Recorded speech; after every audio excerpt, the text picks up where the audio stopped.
This is the second video of the channel, and the video is going to be about obsession. Now, I read the book Rich Dad Poor Dad, and at some part in the book, he explained who his idols were, and he said his idols were like Warren Buffett. He explained multiple people, but of what I can remember, it's Warren Buffett and Donald Trump. And when I heard that, when I read the book, first off, it was also in a time where Donald Trump was a very hated person, at least in Denmark, where I'm resided, right? He was hated everywhere around media. So I just wondered, how could he like say that even? Not that I have anything against Donald Trump. I don't care about him. I don't know much about American politics, but I just wonder, like, business standpoint, how could he say that for the book itself as well? But then, as I thought about it, the answer, I thought that was such a good answer. Not because Donald Trump is, he himself is that special, right? He's impressive, but the point of the book is Rich Dad Poor Dad is about money.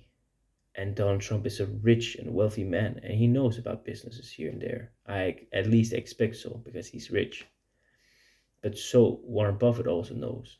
All the people he mentioned as idols, they all know about money. And funny enough, the author, he was obsessed with money. That's why he became rich.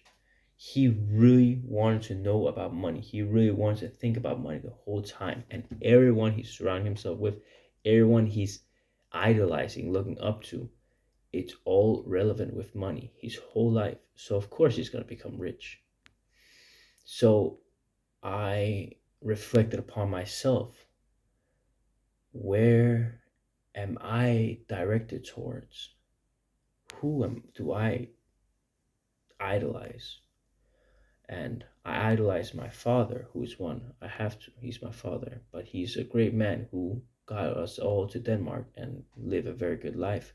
And he works many hours every single day. He works so many hours, and he really tries his best um, to make this family, stay together, even though we've struggled a lot financially, but he kept going, and we all pitched in and tried to help so we could all be together. So I really respect him a lot for that. He has discipline. My father has discipline. He has tenacity. I love that.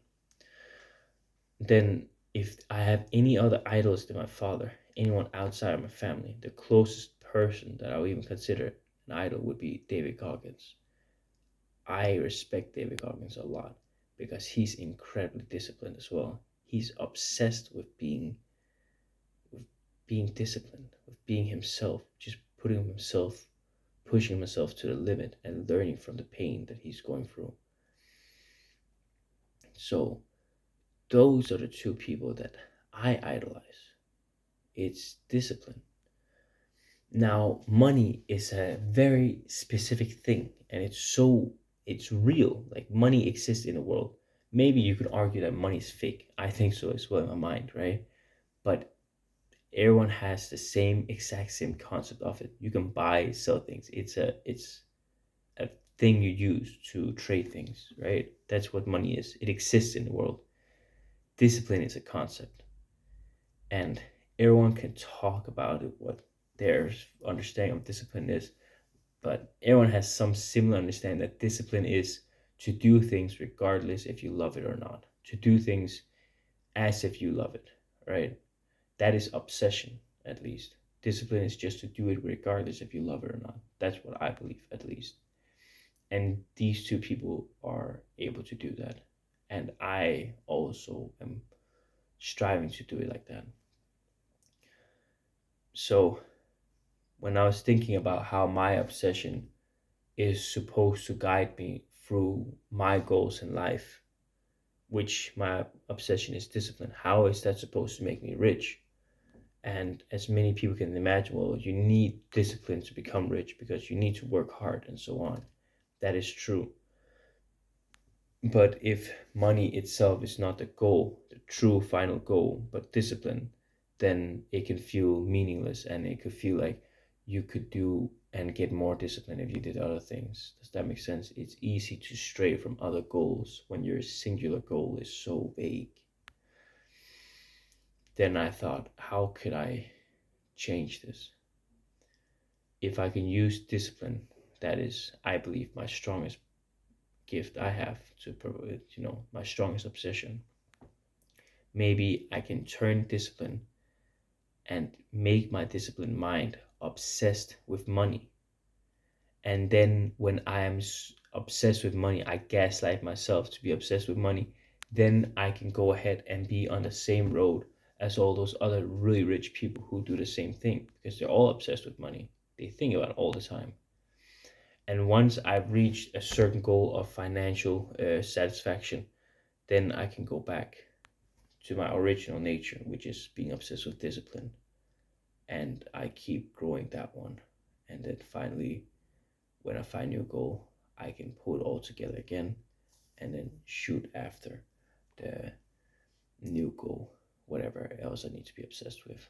So maybe that is how I need to do it. It's back and forth a lot, which takes time and takes a lot of effort, but I'm I believe it's a surefire way to do it. For other people, when you have some obsessions with things that's not vague but that is direct and it exists, I believe life can be much easier for you in those sort of aspects, especially if you can turn it into a business of some sort. So you shouldn't worry too much about money, I believe, when you have a niche. But what do I know? I don't know everyone's position out there. But if you have a similar sort of mentality as mine, that discipline is your obsession, then maybe we can both use this tool. Maybe you have a completely different obsession, and then you wonder, well, you want to use that obsession to be obsessed with something else, right? Let's say your obsession is money, but you want your obsession to be discipline instead. How can you do that? That's a good question. I don't know the answer for that. How are you supposed to turn the obsession of money into the obsession of discipline? Because if you keep thinking about money, you should be disciplining yourself. But at the same time, in the book of Five Rings by Miyamoto Musashi, he says that the master in a single thing can make you see it in all things. So perhaps if you are obsessed and you are very masterful with the art of earning money, perhaps you can do so because you're also disciplined in that in some way. And at the same time, you can use the art of earning money to see how to become disciplined. That you can see the business model in everything in life. And even when it comes to disciplining yourself, doing the things you need to do, you can create a model for yourself where you then can reach the goals that you need. Which, if it is discipline, then I don't believe that you'll find too hard of a time to see yourself with other people, or sorry, see yourself with the things that you are working with or the things you're surrounded with when you know so much about your own subject. If you are, let's say, studying something very specific, construction. I study construction. And in construction, I got a lesson that nature takes the easiest path. Nature will always take the easiest path. If you have a weak point in a building, that is the that's the point of the building that will collapse first. Because nature will go there, the force will go there first and destroy. And then the surrounding parts that's always going to be easier and weaker because it breaks as part as well, is also going to break. So you have one point, it starts to break, and everything around it keeps breaking because it becomes easier to break. Nature will always take the easiest path. The force itself of the world, the universe, will always take the easiest path. Now, what can I use that for? I can use that for this, like life itself. And as I read Atomic Habits as well, it agrees with that very concept that if you are in a routine of convenience, if you surrounding yourself with something that's convenient and easy, you more likely do it. Let's say you have a gym that is 100 meters away from you, it's right next door, or a gym, the closest gym is 10 kilometers away from you. You have two people. Who is more likely to start going to the gym? They're the same person, right? But it's just two different scenarios. The person that lives 10 kilometers away from the gym, or the person lives 100 meters away from it. When it's so convenient for you, you're more likely to go to the gym, right? When food around you is so convenient, like you have snacks everywhere, you always have finished dinner, you always have meal prep, whatever. It's very easy to just start eating. But when you don't have much and you have to go to the supermarket every single time you want to eat something, and then you have to make it as well, then you're more likely not gonna be that fat, are you? Like it's gonna be so hard for you to like. It's just a bigger nuisance for you to eat that you're less likely to eat much. I believe that, for example, is a view of how when you're good enough at seeing, when you're good enough at one thing, you can see it in all things. This was a very vague point, right? I understand that. But I genuinely believe if you try to see something that you have learned, something that you're pretty good at, maybe you can start slowly seeing it in all things in life. And perhaps when you do, you'll also realize that maybe you're not so far behind in things in life. Maybe you're not that far behind. I believe at least that I'm so far behind. Like I can't even mention like actual skills that I'm good at. But when I take a little bit time and try to reflect it in the way that I do with work, for example, or sorry, construction, or with discipline, then I can kind of see how I'm maybe not that far behind.